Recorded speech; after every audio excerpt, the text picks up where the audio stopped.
آخری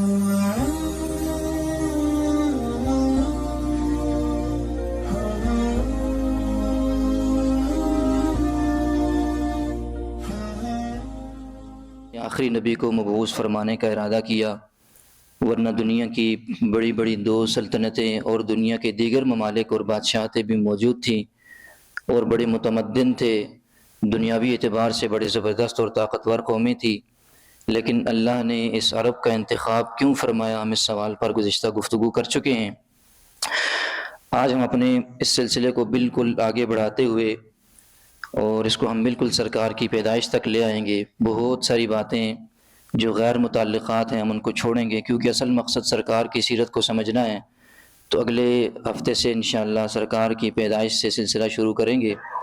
آج ہم اس سلسلے کو وہاں تک پہنچائیں گے، سرکار دو عالم صلی اللہ علیہ وسلم کا جو خاندان تھا، یہ ان کے جد اعلیٰ پردادا جناب سیدنا ہاشم کی طرف چونکہ منسوب تھے، ہاشمی خاندان کہلاتا تھا، تو تھوڑی سی گفتگو یہاں سے شروع کر کے ہم آگے لاتے ہیں۔ یہ ہاشم ان سے متعلق آتا ہے، ان کو رفادہ اور سقایا کی، یعنی جو حاجی وہاں پر بیت اللہ کی جو ہے نا وہ عمرے کے لیے اور حج کے لیے تشریف لاتے تھے، ان کی خدمت پر مامور تھے۔ یہ ان حاجیوں کو کھانا کھلانا، انہیں پانی پلانا، ان کی خدمت کرنا، یہ ان کی ذمہ داری میں شامل تھا۔ ان کا اصل نام عمر تھا، لیکن ان کی ایک عادت تھی، ہاشم کہتے ہیں ٹکڑے ٹکڑے کرنے والے کو۔ یہ جتنے بھی حاجی مکہ میں آتے تو ان کی مہمان نوازی اپنے ہاتھوں سے روٹی کے ٹکڑے کر کے شوربے کے اندر ڈال کے سرید بنا کر کے انہیں کھلایا کرتے تھے۔ اور اسی طرح مکہ میں ایک بار قحط پڑا تو اپنے ہاتھ سے روٹی کے ٹکڑے کر کے سرید بنا کے اہل مکہ کو کھلاتے رہے، تو اس وجہ سے ان کا نام ہاشم پڑ گیا، یعنی سرید کے ٹکڑے کر کے کھلانے والا۔ ان کی ایک خاصیت یہ بھی تھی، جو اہل مکہ سال میں 2 سفر کرتے تھے، شام کا اور دیگر علاقوں کا، ایک سردیوں میں ایک گرمیوں میں، تو وہ ابتدا بھی جو ہے نا انہوں نے کی تھی۔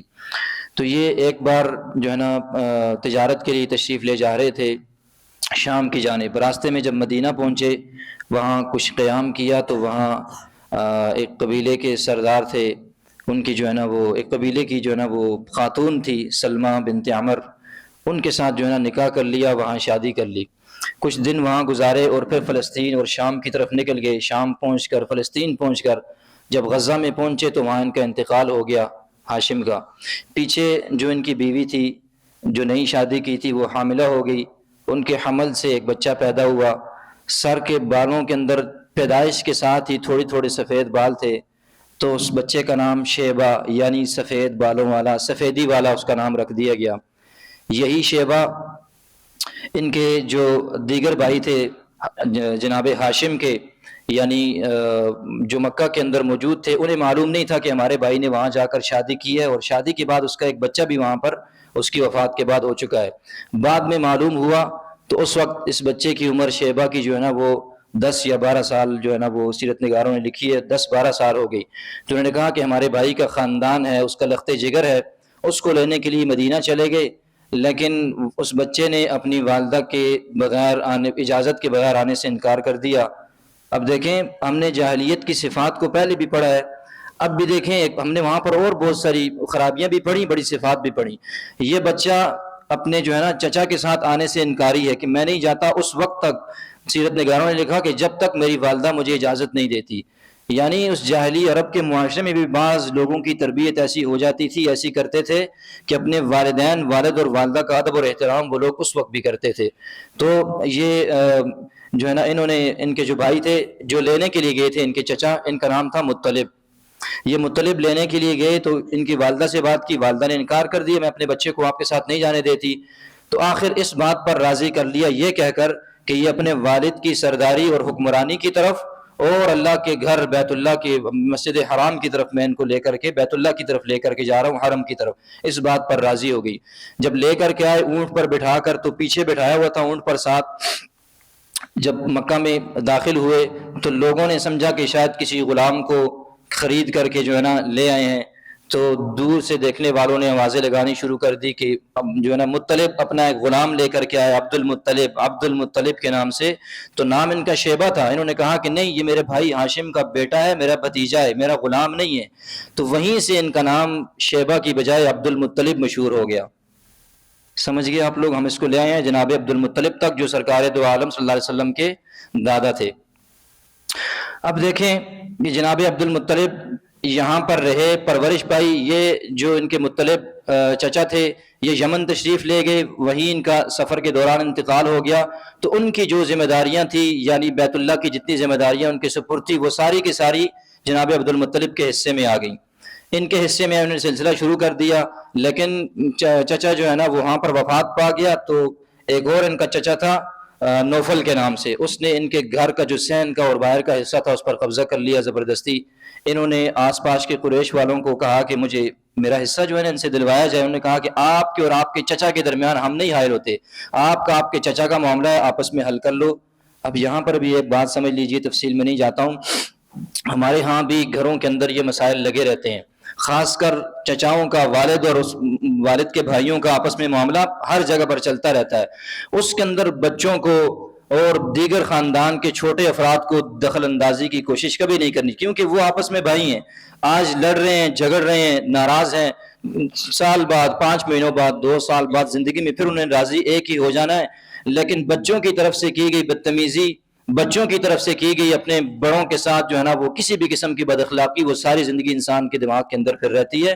تو بڑے اپنا معاملہ آپس میں خود نمٹائیں گے، بچوں کو اس کے اندر شریک نہیں ہونا چاہیے. تو بہرحال انہوں نے جب نہ ساتھ دیا تو اپنے ماموں جو مدینہ کے اندر رہتے تھے ابو سعد، ان کے نام اشعار لکھے، خط لکھا کہ ایسے میرے اوپر بڑا ظلم ہو گیا، ان لوگوں نے مجھ سے جگہ میری چھین لی ہے. وہ 80 سواروں کے ساتھ آئے اور آ کر کے، بڑا لمبا واقعہ ختم کرتا ہوں، انہوں نے ان سے جگہ لے کر کے واپس ان کے سپرد کروا دی. اس کے بیان کرنے کے ایک مقصد ہے، آگے چلوں گا.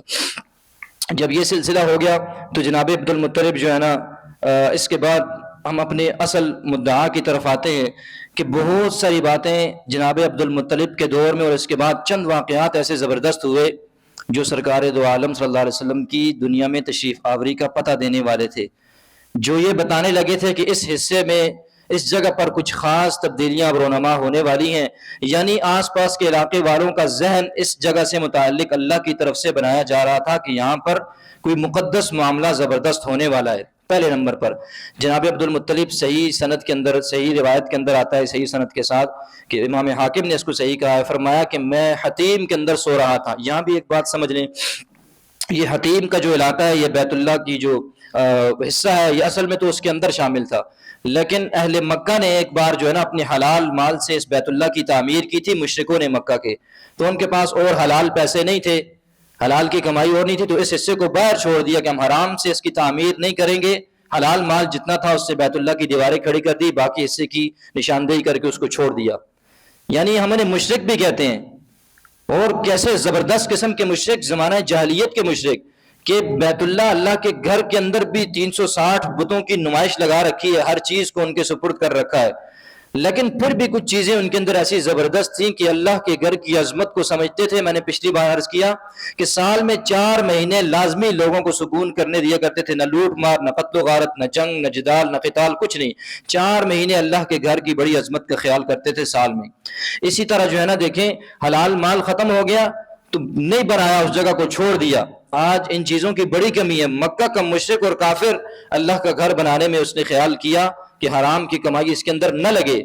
آج مسلمان ان چیزوں سے غافل ہو گیا، جہاں سے آئے جیسے آئے بس چندے کے مال کے اندر ڈال دیا. مولوی صاحب نے بھی بس چندے کے اندر استعمال کر دیا، نہ پوچھا کہاں سے لاتے ہو، کس آمدن کہاں کی ہے، حلال ہے یا حرام ہے، بس چلتا ہے سارا سلسلہ. تو بہرحال ان چیزوں کا خیال کرنا چاہیے، اس کے پھر بڑے اثرات ہوتے ہیں حلال کی کمائی کے. تو فرمایا حتیم کے اندر سو رہا تھا، وہاں پر جو ہے نا مجھے خواب آیا ایک دن کہ مجھے ایک آواز دینے والا آواز دے رہا اور مجھے کہہ رہا ہے کہ اٹھو اور جو ہے نا طیبہ کی جو ہے نا وہ کھدائی کرو. کہتے ہیں میں نے اس کو آواز دی کہ یہ طیبہ کیا چیز ہے. طیبہ کا معنی ہوتا ہے پاکیزہ، صاف، خوشبودار. کہتے ہیں لیکن وہ پیٹھ پھیر کر چلا گیا، میری بات کا جواب نہ دیا. دوسرے دن پھر وہیں آرام کر رہا تھا، پھر خواب کے اندر آیا، کہا کہ جو ہے نا برہ کی جو ہے نا کھدائی کرو. میں نے پوچھا برہ کیا ہے، تو اس نے نہیں بتایا، واپس منہ موڑ کر چلا گیا.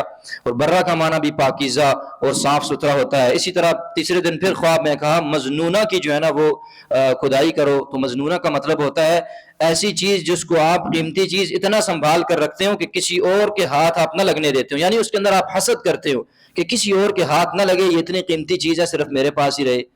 تو چوتھے دن کہا کہ پھر خواب آیا اسی حتیم کے اندر، میں نے دیکھا وہ شخص مجھے کہہ رہا کہ زمزم کی کھدائی کرو.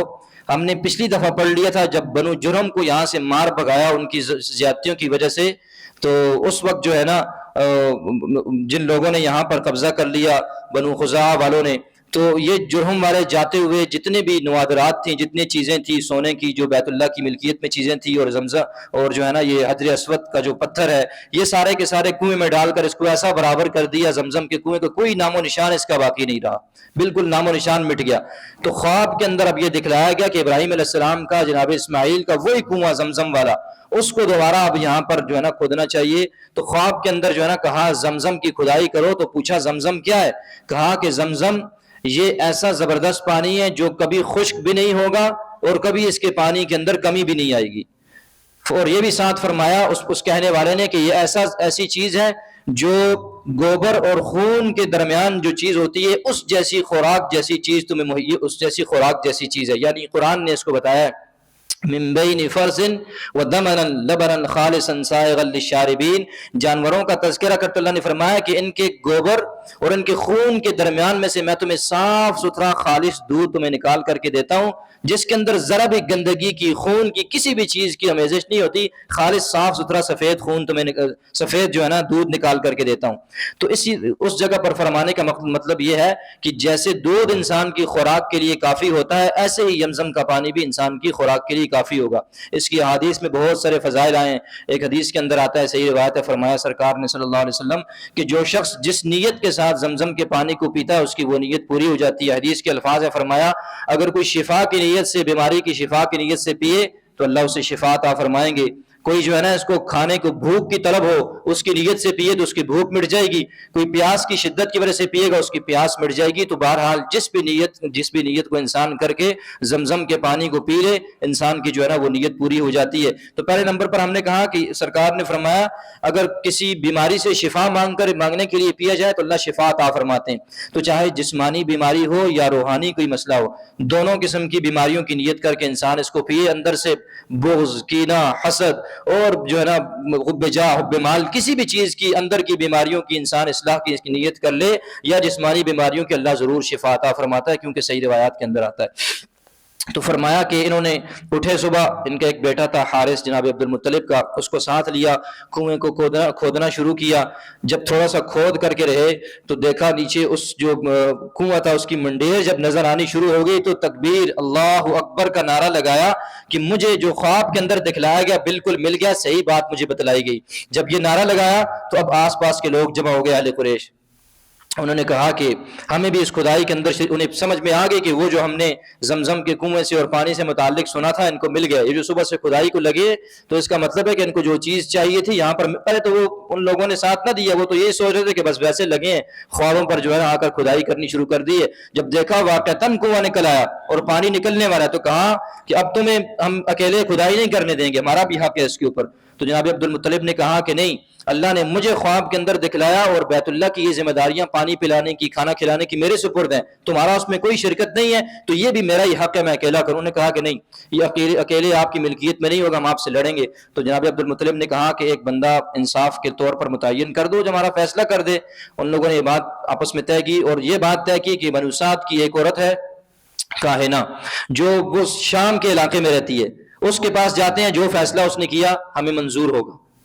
جناب عبد المطلب نے کہا ٹھیک ہے، جیسے آپ کو منظور ہے میں تیار ہوں اس کے لیے. اب عبد المطلب نے اپنے ساتھ جناب جو ہے نا عبد مناف جو قبیلہ تھا اس کے چند افراد کو ساتھ لیا اور باقی سارے قبیلوں کا ایک ایک فرد ان کے ساتھ ہوا اور جو ہے نا تیاری کر لی شام کی طرف جانے کی. اب راستے میں صحرا تھا، بہت ختم کرتا ہوں اس کو، شارٹ کرتا ہوں. صحرا میں جاتے ہوئے اصل میں عبد المطلب کے ہاتھ کے اوپر اللہ نے کچھ چیزوں کو ایسا زبردست کر دیا کہ انسانیت کو یہ بتلا دیا، اور مفسرین نے اور اسی طرح سیرت نگاروں نے لکھا ہے کہ ان کی ایسی عظمت تھی اہل مکہ کے درمیان میں، ایسا مقام اور مرتبہ تھا کہ ان کے آباء و اجداد میں بھی یہ مقام اور مرتبہ کسی کو نہیں اللہ نے دیا، ایسا زبردست مقام اور مرتبہ تھا۔ اس کی وجوہات یہ تھی جو اللہ کی غیبی تعاون اور مدد اور نصرت ان کے ساتھ تھی۔ جب راستے میں جا رہے تھے، صحرا میں پہنچے، اپنا اپنا پانی ساتھ تھا تو پانی کم پڑ گیا، ایک دوسرے سے مانگنے لگے، ایک دوسرے کو پانی نہیں دے رہے تھے، کہنے لگے کہ بھائی اگر تمہیں پانی دے دے تو پھر اپنا یہی حال ہوگا، مر جائیں گے یہاں۔ تو بہرحال یہ کرتے کرتے جب پانی کا ذخیرہ کم ہو گیا تو جناب عبد المطلب نے فرمایا، رائے دی کہ ایسا کرتے ہیں، اب تو آثار واضح ہیں کہ ہم لوگ مر جائیں گے، پانی کا آثار تو دور دور تک صحرا ہے، کہیں بھی نہیں ہے، تو اس سے بہتر ہے کہ ہم سب الگ الگ مریں گے، یہاں لاشیں باہر پڑی رہیں گی، بے حرمتی ہوں گی، ضائع ہو جائیں گی، اپنے اپنے ہاتھوں سے اپنی قبریں کھول دیتے ہیں ہر بندہ، پھر یہاں بیٹھ کر انتظار کریں گے، جو پہلے مرتا جائے اس کو دفناتے جائیں گے، جو آخر میں ایک رہ گیا تو بس وہ باہر ہی پڑا رہے، اس کا کوئی مسئلہ نہیں ہے، تو ایک لاش ضائع ہو جائے، ایک لاش کی بے حرمتی ہو، نقصان ہو جائے، یہ بہتر ہے، یا کہ ساری لاشوں کی بے حرمتی ہو۔ تو انہوں نے اپنے اپنے حصے کی قبریں کھودیں اور وہاں بیٹھ کے انتظار کرنے لگے کہ کب موت آئے گی، ختم ہو جائیں گے۔ یہ تو جو لوگ صحرا کا سفر کرتے ہیں اس زمانے کے اندر یا آج بھی اونٹوں کے اس لحاظ سے انہیں پتہ ہوتا ہے کہ جب صحرا میں ہر طرف ریت ہی ریت، کچھ بھی نہیں، پانی کا نام و نشان نہیں، تو وہاں صرف موت ہی انسان انتظار کرتا ہے، وہاں یہ پھر چیزیں عجیب نہیں لگتی۔ تو بہرحال تھوڑی دیر انتظار کے بعد کہا عبد المطلب نے کہ یار ہم کیسے، یہ تو بڑی حماقت والی احمقانہ اور بیوقوفانہ بات ہوگی کہ ہم یہاں بیٹھ کے موت کا انتظار کرتے ہیں، اپنی جو ہے نا زندگی کا کوئی سامان نہ کرے، کوئی ہاتھ پاؤں نہ مارے۔ تو بہرحال ہاتھ پاؤں مارنے ادھر ادھر شروع کرنے کے لیے چلو چلتے ہیں، کہیں پانی شاید مل جائے، یا جہاں تک پہنچ سکتے ہیں تو پہنچ جائیں گے۔ تو اللہ تعالیٰ نے یہاں پر ایک سلسلہ غیبی نصرت کا ان کے ساتھ فرما دیا۔ عبد المطلب کی جو ہے نا عظمت ان سب کے اوپر واضح ہو گئی۔ جب سارے اپنے اپنے اونٹوں پر سوار ہونے لگے، سواریوں پر، جناب عبد المطلب تشریف لائے، اپنی سواری پر سوار ہونے لگے، سواری کو اٹھایا تو جہاں پر وہ بیٹھی تھی اس کے نیچے سے پانی کا چشمہ ابلنا شروع ہو گیا۔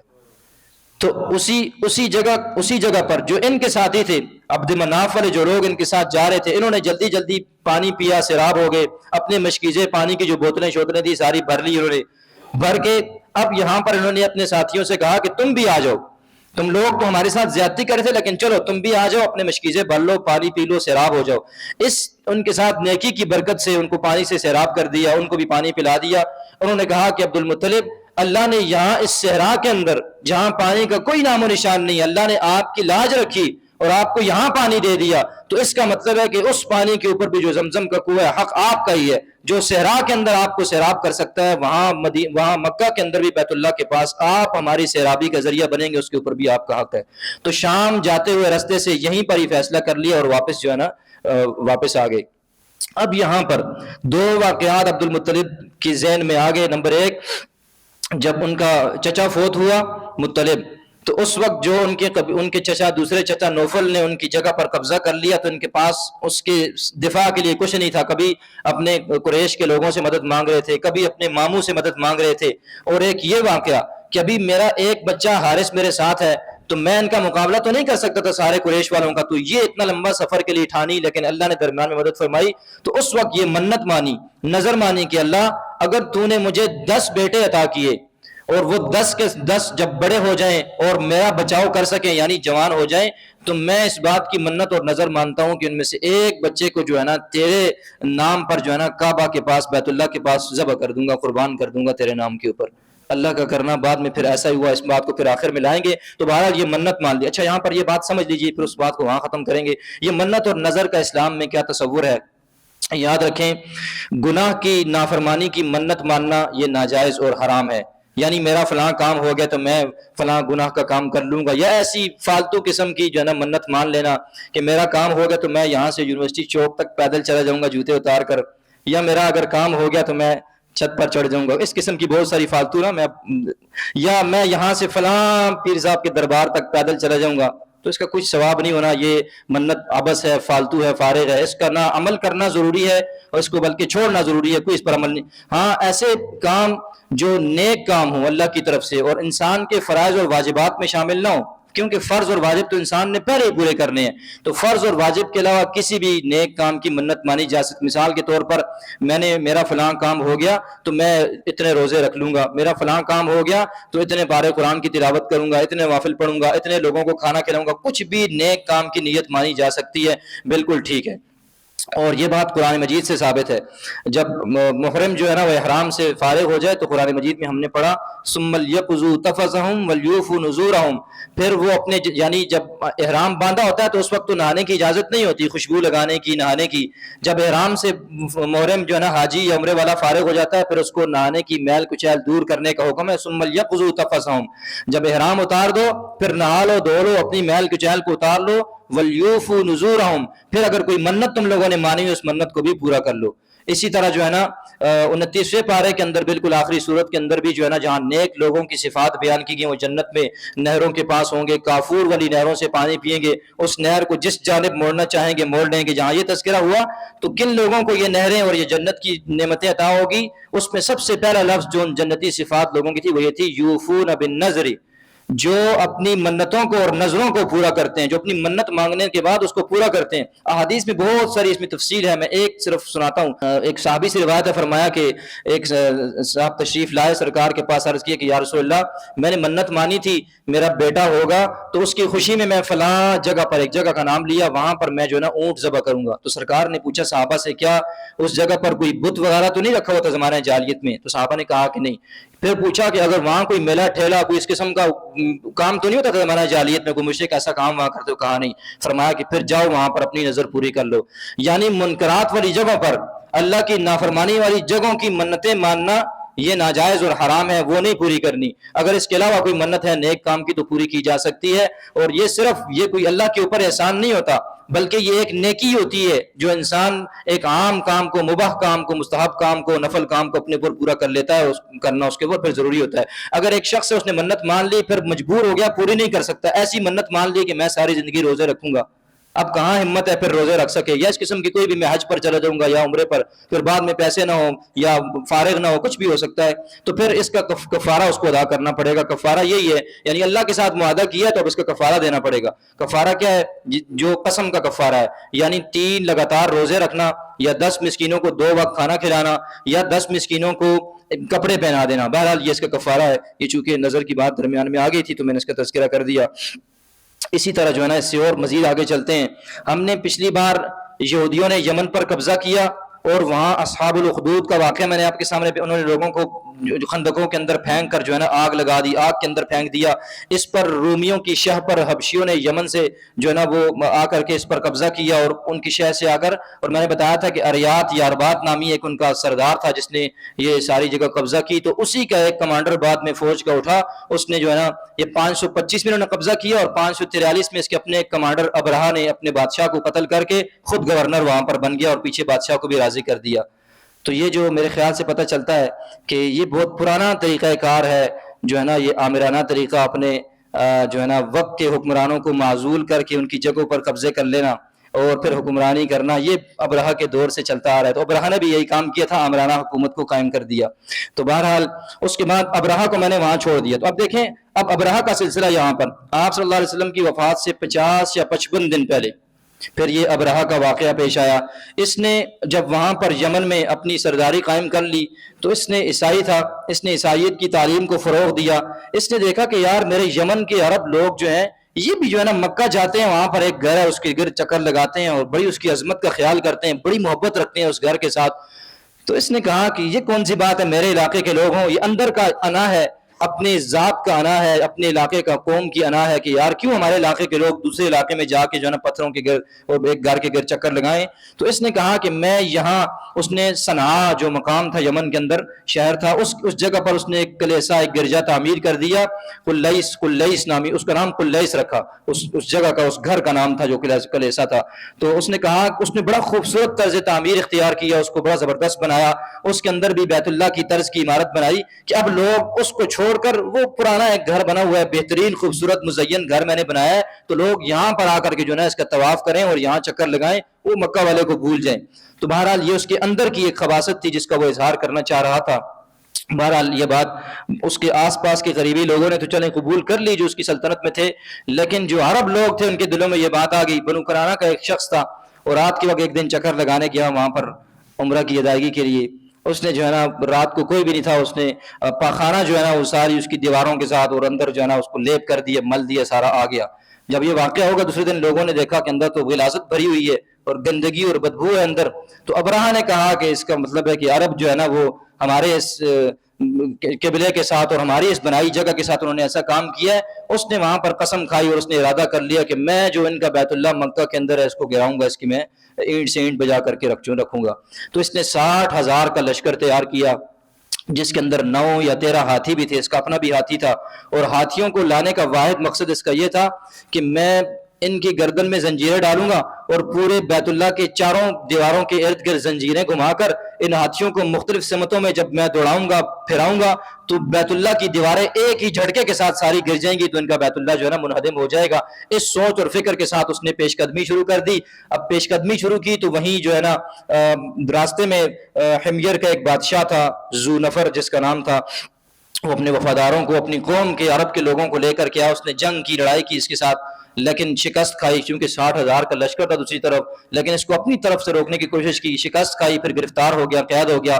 اسی طرح ایک اور سردار تھا جو ہے نا نفیل بن حبیب ہیں, وہ بھی آئے, انہوں نے یمن کے قبائل کو ساتھ ملا کر کے جنگ کی کوشش کی, لیکن اس نے بھی شکست کھائی اور یہ بھی جو ہے نا اس کے ہاتھ پہ جو ہے نا یہ دونوں جو اس کے راستے میں آئے تھے دونوں قید ہو گئے. اب یہ چلتے چلتے چلتے جب مکہ کے قریب پہنچا تو طائف کے پاس, طائف کا سردار تھا, یہاں طائف کے اندر جو قبیلہ آباد تھا بنو ثقیف تھا, بڑا مشہور قبیلہ, اس کا سردار تھا مسعود بن معتب. وہ جو ہے نا اس کے پاس چند لوگوں کو لے کر کے آیا اور آ کر کے کہا کہ تمہارا میرے ساتھ کوئی جھگڑا نہیں ہے, کیونکہ ہم تو لات نامی بت ہے اس کی پوجا کرتے ہیں, تم اس دوسرے گھر کو گرانے آئے ہو.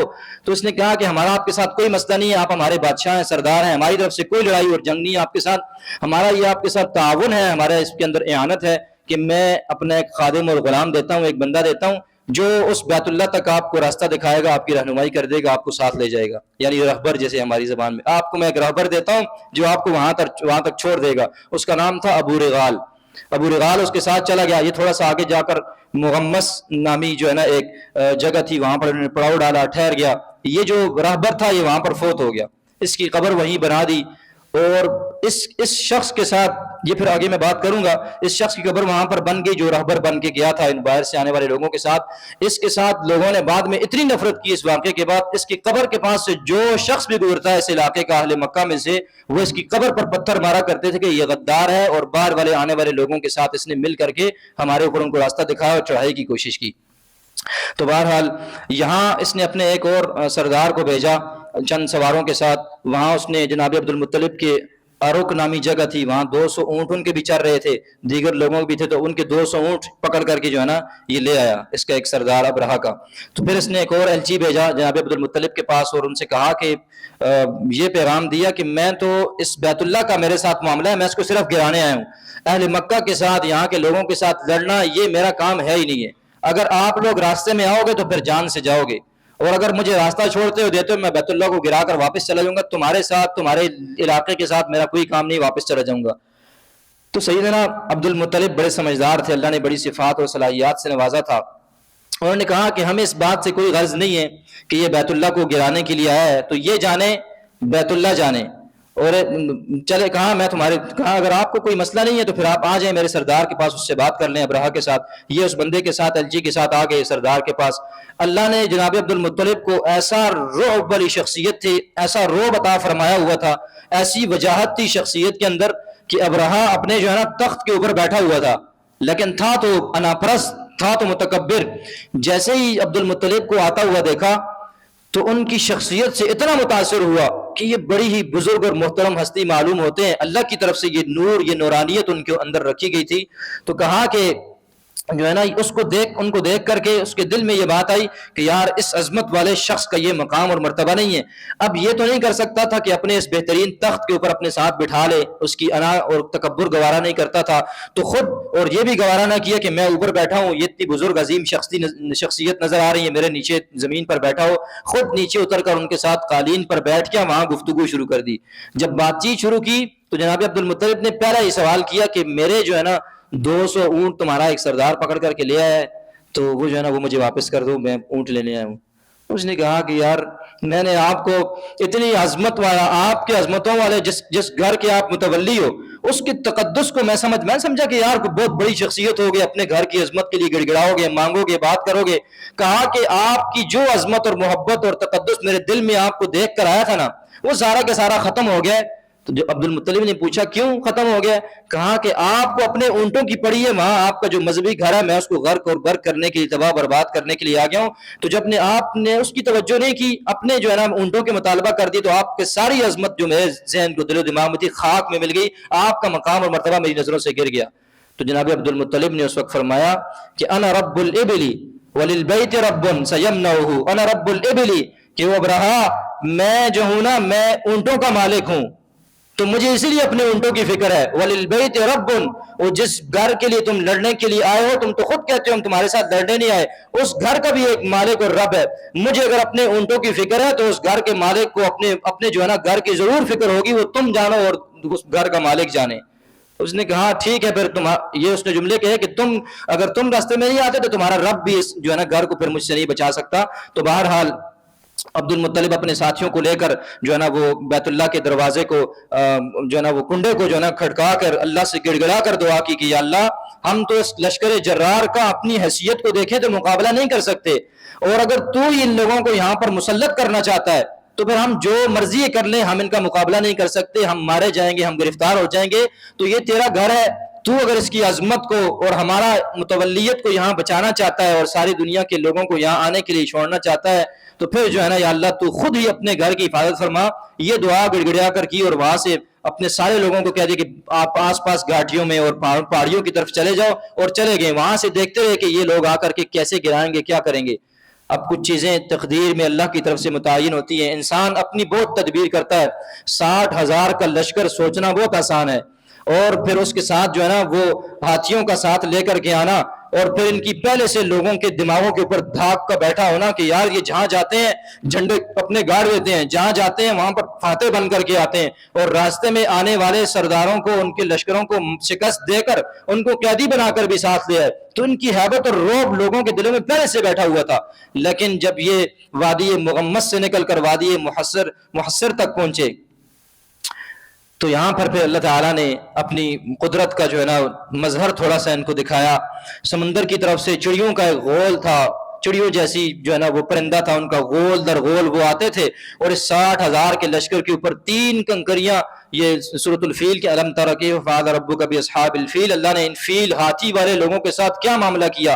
تو فرمایا کہ 2 کنکریاں جو ہے نا اپنے پنجوں میں ایک چونچ کے اندر پکڑ کر کے آتے تھے، جس شخص پر گرتی وہیں پر جو ہے نا وہ ہلاک ہو جاتا، مر جاتا۔ تو بہت سارے لوگوں پر کنکریاں گری، وہیں مرتے رہے۔ تو ان کی فوج کے اندر بگدڑ مچ گئی، سب پر کنکریاں نہیں گری، بگدڑ مچی تو واپس پیچھے کی طرف بھاگے، ایک دوسرے کو رونتے رہے، جو جہاں جاتا رہا وہیں پر پھر وہ مرتا رہا راستے میں۔ ابرہا اپنے چند لوگوں کو یہاں سے لے کر، اس کے ساتھ ایسا ہوا اس کی انگلیوں کے جو پورے تھے اگلے یہ اسی جگہ پر جو ہے نا اللہ کے حکم سے وہاں پر گرنے شروع ہو گئے، یہاں سے انگلیاں گرنی شروع ہو گئی۔ جیسے کوئی عضو کی کوئی جگہ گرتی، پچھلے عضو کے اندر جو ہے نا پیپ اور خون پیدا ہونا شروع ہو جاتا، کچھ وقت کے بعد یہ بھی گر جاتے، پھر یہ بھی۔ یہ اپنے چند ساتھیوں کو لے کر بھاگا، جب واپس یمن میں اپنے مقام پر پہنچا تو اس کے جسم کے سارے اعضاء گر چکے تھے، بس سر سے لے کر یہ یہاں تک کا حصہ باقی تھا، یعنی جو ہے نا سیرت نگاروں نے کہا کہ چوزے جیسا بالکل ہو گیا تھا، کٹ کر سارے اعضاء راستے میں گر گئے، وہاں پہنچ کر جو ہے نا اس غلیظ موت مر گیا۔ تو اللہ تعالیٰ کے گھر کے لیے جو ہے نا آئے اس کو گرانے کے لیے، تو اللہ اپنے گھروں کی حفاظت پر یوں تو اصل میں تو صرف یہ دیکھیں ایک صرف واقعہ ہے، لیکن یاد رکھیں اس کے اندر بہت سارے نکات ہیں۔ میں 1-2 نکات کی طرف اشارہ کر کے اپنی بات کو ختم کرنے کی طرف لاتا ہوں۔ نمبر 1، عیسائیوں کے دلوں کے اندر جو اہل مکہ کی، عربوں کی، اللہ کے گھر کی عظمت سے متعلق جو خب سے باطن تھا، جس کا اظہار زبانوں سے وہ نہیں کرتے تھے، وہ آشکارا ہو گیا لوگوں کے سامنے کہ کیسے کتنی اصل میں اس کے اندر ذاتی اناد یہ بات تھی کہ یہ جو شہرت، یہ جو تقدس، یہ عظمت جو اہل مکہ کو اور عرب والوں کو حاصل ہے، وہ اس کے گھر کو یہ ہمیں حاصل ہو جائے، ان سے یہ ختم ہو جائے، ہمارے پاس آ جائے، پہلے نمبر پر۔ اور دوسرے نمبر پر ہم اس واقعے سے ایک سبق یہ بھی ملتا ہے کہ جو مقدس مقامات ہیں ان کی حفاظت کے لیے جو ہے نا انسان کو سر دھڑ کی بازی، جان کی بازی، قبیلے کی، کنبے کی، مال کی، اولاد کی بازی لگا دینے میں کوئی حرج محسوس نہیں کرنا چاہیے۔ جیسا کہ وہ 2 سردار، ایک جو ہے نا ذو نفر اور دوسرا جو ہم نے ذکر کیا نفیل بن حبیب، یہ دونوں اپنے لوگوں کی قربانی دے دی، قوم کی، قبیلے کی، اپنی سرداری کی، خود قید بھی ہو گئے، لیکن اس اللہ کے گھر کی طرف بڑھنے والے شخص کے راستے میں پتہ بھی تھا کہ ہم اس کا مقابلہ نہیں کر سکتے، لیکن راستے میں آ کر کھڑے ہو گئے، اس سے جنگ کی. یعنی دیکھیں وہ اس دور کے اگر حالات کو سوچیں تو ایمان کہاں اور سلسلہ کہاں، لیکن پھر بھی اللہ کے گھر کے لیے، اس کے تقدس کے لیے، اس کی عظمت کے لیے قربانی دی. آج بھی اہل غزہ فلسطین کے لوگ جو ہماری طرف سے کھڑے ہو کر جو ہے نا بیت المقدس کے لیے قربانی دے رہے ہیں، تو وہ کس کس کس اس کی بنیاد کیا ہے؟ ورنہ گھر، بچے، بیویاں، زندگی، مال، کاروبار انہیں بھی پیارا ہے. ہم سے بہتر بلڈنگیں آپ دیکھیں ان کی بنی ہوئی ہیں، بہترین سلسلے ان کے، بہترین زندگیاں ان کی چل رہی ہیں، لیکن اللہ کے گھر کے تقدس کے لیے، قبلہ اول کے لیے اپنے آپ کو، بچوں کو، اولاد کو، کاروبار کو، شہر کو، ہر چیز کو ملیا میٹ کروا دیا. لیکن اللہ کے گھر کے عظمت اور تقدس کے لیے، اس کو بچانے کے لیے آج بھی امت مسلمہ کی طرف سے وہ فریضہ کی ادائیگی کے لیے کھڑے ہیں. یہ دلوں کے اندر جذبہ ہمارے ہونا چاہیے کہ اللہ کی عظمتوں کے نشان زمین پر جتنے بھی ہیں، جب بھی ان پر آنچ آنے کی بات آئے تو پھر قوم، قبیلہ، کاروبار، زندگی کی ہر چیز اس کے لیے اگر لگ جائے تو انسان کی سعادت یہ شمار ہوتی ہے. اسی طرح اس کے بعد جو ہے نا ایک بات اور بھی ہم نے ذکر کی کہ ابو رغال ایک شخص آیا تھا، اس نے جو ہے نا اور یہاں پر مر گیا راستے میں ہی، مغمس نامی وادی میں. لوگ اس کی قبر پر جو ہے نا پتھر مارا کرتے تھے. یعنی قوم کے اور اجتماعی جو مسائل ہوتے ہیں، ان کے جو غدار ہوتے ہیں، ان کے ساتھ ان کا حشر آخر میں ایسا ہی ہوتا ہے کہ لوگ ان کی قبروں پر بھی تھوکتے ہیں، وہاں پہ جا کر ان کو جو ہے نا برا بھلا کہتے ہیں، ان کی قبر پر بھی پتھر مارتے ہیں. تو یاد رکھیں اللہ نے ہماری زندگی میں بھی یہ چیزیں بعض دفعہ ہمیں دکھا دیتا ہے. آج سے ہم نے تو ہماری عمر بھی تھوڑی ہے، تجربہ بھی تھوڑا، لیکن اللہ نے ہماری زندگی میں بہت کچھ ہمیں دکھایا کہ پرویز مشرف اور اس کے حواری جنہوں نے جو نا امریکہ کی جنگ کے اندر خالص کفری جنگ تھی، لیکن وہ کفر کا ساتھ دیا، اسلامی سلطنت کے اوپر حملے میں بالکل ان کے فرنٹ لائن پہ کھڑے ہو گئے. تو اللہ نے اس دنیا کی زندگی کے اندر بھی ان کو ایسا ذلیل رسوا کیا.